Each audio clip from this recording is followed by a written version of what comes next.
যে জেনারেশনকে নিয়ে মানুষ ঠাট্টা করে কিছুই করতে পারবে না, কিছুই হবে না, হ্যাঁ এই জেনারেশন, এই জিন যে নেপালের সরকারকে পাল্টে দিয়েছে। নেপালের প্রধানমন্ত্রী কেপি শর্মা ওলিকে বাধ্য করা হয়েছে তাকে পদত্যাগ করতে,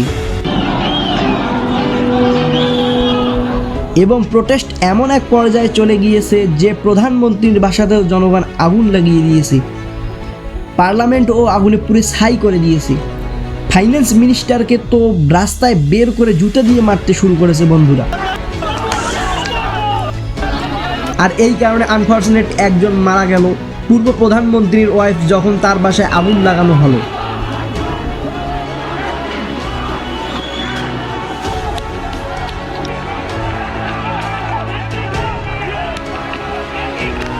এখন প্রশ্ন হলো আসলে কি কারণে?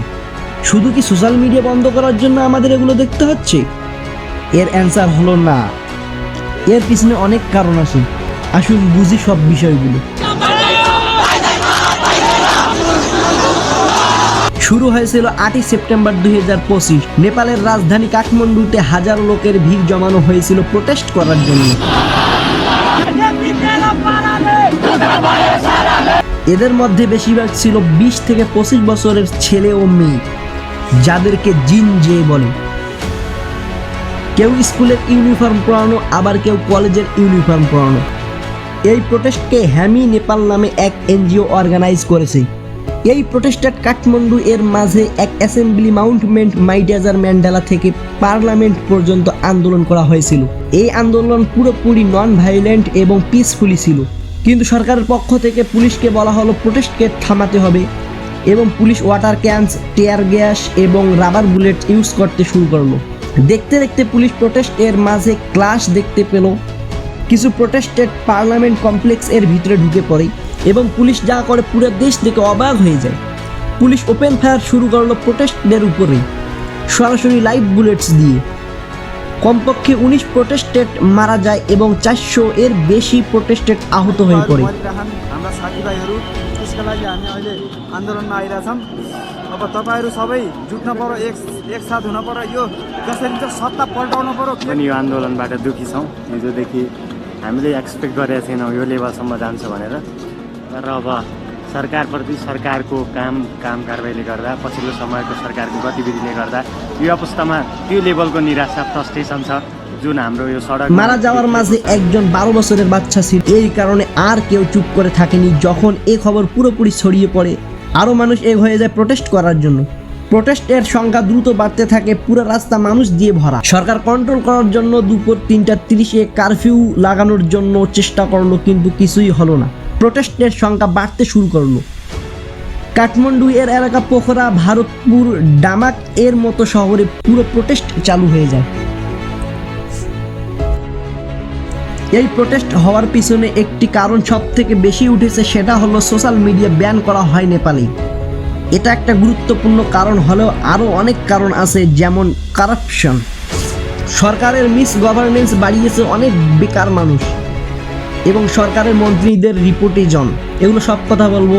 নভেম্বর 2023 এ সোশ্যাল মিডিয়া কোম্পানিকে ministry of communication and information technology ম্যান্ডেটরিতে রেজিস্ট্রেশন করানোর জন্য আর লোকাল প্রেজেন্ট এস্টাবলিশ করানোর জন্য নেপালের সরকার বলে head speech, fake news, fraud এবং বড় বড় ক্রাইমকে থামানোর জন্য এগুলো করতে হবে। সরকার এগুলো করার জন্য 5টি পাবলিক নোটিশ দিয়েছে, কিন্তু 5টি সোশ্যাল মিডিয়া ছাড়া অন্য কোনো বড় সোশ্যাল মিডিয়া রেজিস্ট্রেশন করে না। যে কোম্পানি রেজিস্ট্রেশন করে ওদের মধ্যে বড় এক কোম্পানির নাম হচ্ছে চায়না এর টিকটক। এর কারণে নেপালের সুপ্রিম কোর্ট সরকারকে রেজিস্ট্রেশন না করানো সোশ্যাল মিডিয়াকে ব্যান করানোর অনুমতি দেন, এবং এই সালের 28 আগস্ট 2025 সরকার সোশ্যাল মিডিয়া প্ল্যাটফর্মকে বলে 3 সেপ্টেম্বর পর্যন্ত নিজেকে রেজিস্ট্রেশন করানো না হলে ব্যান করানো হবে। এই কারণে 26টি সোশ্যাল মিডিয়া ব্যান করানো হয়। এদের মধ্যে রয়েছে Facebook, Instagram, WhatsApp, YouTube, Snapchat, Twitter. এরকম বড় বড় প্ল্যাটফর্মকে ব্যান করানো হয় টিকটক বাদে। প্রোটেস্টরা বলে সরকার এই কারণে করেছে যেন সব সোশ্যাল মিডিয়া কোম্পানিগুলোকে নিজের কন্ট্রোলে আনতে পারে। It is against our freedom of speech and they want to control us just like a dictator. Social মিডিয়াতে অনেক ভিডিও ভাইরাল হয়েছে যেখানে সরকারের কারাপশন এবং নেপোটিজম এক্সপ্রেস করা হয়েছে। সরকারের মন্ত্রীকে নিপোকিটস এবং তাদের ল্যাভিশ লাইফস্টাইলকে এক্সপ্রেস করা হচ্ছে। আসলে নেপালের ইয়াং পপুলেশন কারাপশন, বেরোজগারি এবং ইকোনমিক ইনকোয়ালিটি নিয়ে অনেক রেগে আছেন। 2024 এর নেপাল ইউথ আনএমপ্লয়মেন্ট 20.82% ছিল। ভেবে দেখুন, প্রতি 5 জন যুবকের মাঝে 1 জন বেকার। এখানে নতুন জব খুবই কম ক্রিয়েট হয় আর মানুষকে জব খোঁজার জন্য বিভিন্ন দেশে যেতে হয়। তাদের এমন খারাপ অবস্থা যে টাকার জন্য রাশিয়া ইউক্রেন এ যুদ্ধ করতে গিয়েছে। হ্যাঁ, ঠিকই শুনেছেন। 2024 নেপাল থেকে আনুমানিক 15,000-এর বেশি লোক রাশিয়ার মিলিটারিতে জয়েন করে। এখানে লোকদের কিছু সপ্তাহ ট্রেনিং দেওয়ার পর फ्रन्ट लाइने पाठिए देয়। सबैजनालाई नमस्ते छ। म चाहिँ यता रसियामा आएको 2 महिना पुरा भयो लगभग। अनि मैले चाहिँ रसियामा आएर चाहिँ धेरै दुःख पाएँ। त्यही नै हो। अनि त्यहाँ चाहिँ धेरै गाह्रो छ हामीलाई सर्भाइभ गर्नको लागि। আর এই কারণে রাশিয়া ও ইউক্রেন যুদ্ধে হাজারো নেপালি মারা যায়। মারা যাওয়ার রিস্ক আছে জেনেও এই লোকেরা রাশিয়া যেত, কারণ নেপালে এদের জন্য জব মেলে না। জয়েন করার জন্য তাদের লাক্সারি অফার দেয়। আর এই অবস্থা দেখে যদি নেপাল এর পলিটিশিয়ান যদি কিছুটা দয়া দেখাতো, তাদের আজকে এই দিন দেখতে হতো না। কিন্তু হয়েছে তার উল্টাটা। নেপালের পলিটিশিয়ান এর ছেলেদের তাদের লাক্সারি লাইফ দেখানো শুরু করলো। সোশ্যাল মিডিয়াতে মানুষ এগুলো দেখার পর লোক আওয়াজ উঠাতে শুরু করে। कति आरामदायी जीवन बाँचिरहेका छन् भन्ने देख, जसमा उनीहरूको विदेश ट्रिप, शानदार সোশ্যাল पार्टी মিডিয়াতে अनि মানুষ महँगो এগুলো দেখার পর सामानहरूको লোক আওয়াজ ওঠাতে শুরু করে।